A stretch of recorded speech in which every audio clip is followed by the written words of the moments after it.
Monsieur le Président, chers collègues, je voudrais commencer mon intervention en invitant notre Assemblée à se mobiliser pour défendre un fleuron industriel à la fois régional et national, qui est en danger de mort, Pont-à-Mousson, filiale du groupe Saint-Gobain, en passe d'être rachetée par son concurrent direct, le leader mondial chinois Xing. Nous ne pouvons pas laisser Pont-à-Mousson se faire harponner ainsi, ni permettre un nouveau détricotage de notre souveraineté industrielle. Dans cette affaire, seule la volonté politique et la mobilisation de tous permettra la sauvegarde de nos emplois et de notre outil industriel, comme de notre avenir dans la compétition économique mondiale.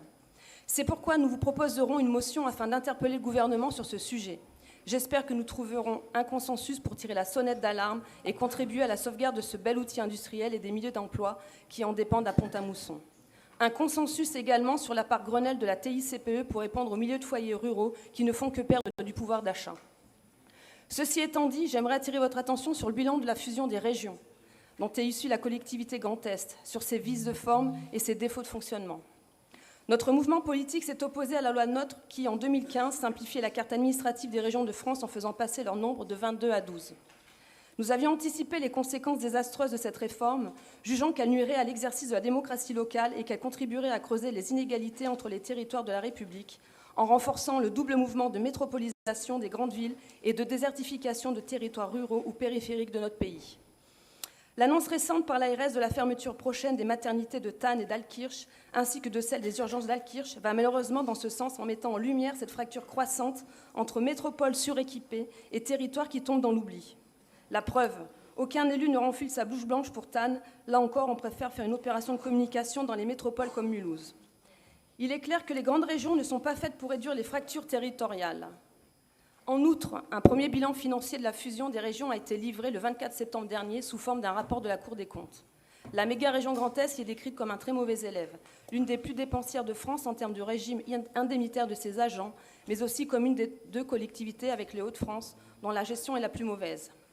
La fusion ayant généré un éparpillement ou une duplication des différentes directions et services dans chacune des anciennes capitales de la région. C'est désormais officiel. Les grandes régions ne sont pas faites pour réduire les dépenses publiques et ne génèrent que des surcoûts. Mais le bilan de la fusion n'est pas seulement financier, il est aussi politique. La création de la grande région Grand Est a produit des tensions qu'elle n'a apporté de solutions.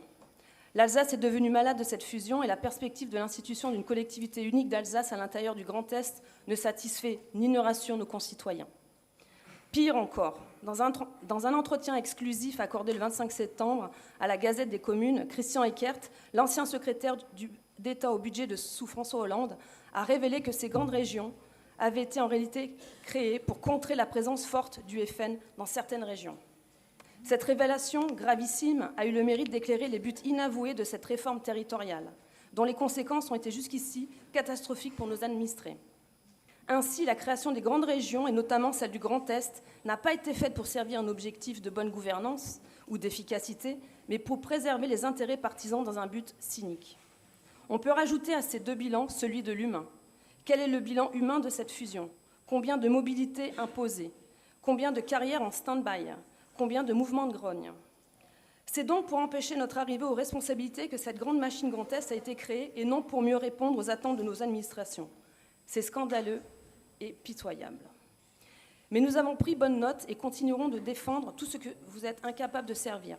La justice territoriale, le développement des services publics dans la France rurale et périurbaine, la saine gestion des deniers publics et la démocratie locale. Il me reste juste quelques secondes et pour conclure, outre les services, j'aimerais particulièrement saluer et remercier nos assistants pour leur travail. Je vous remercie.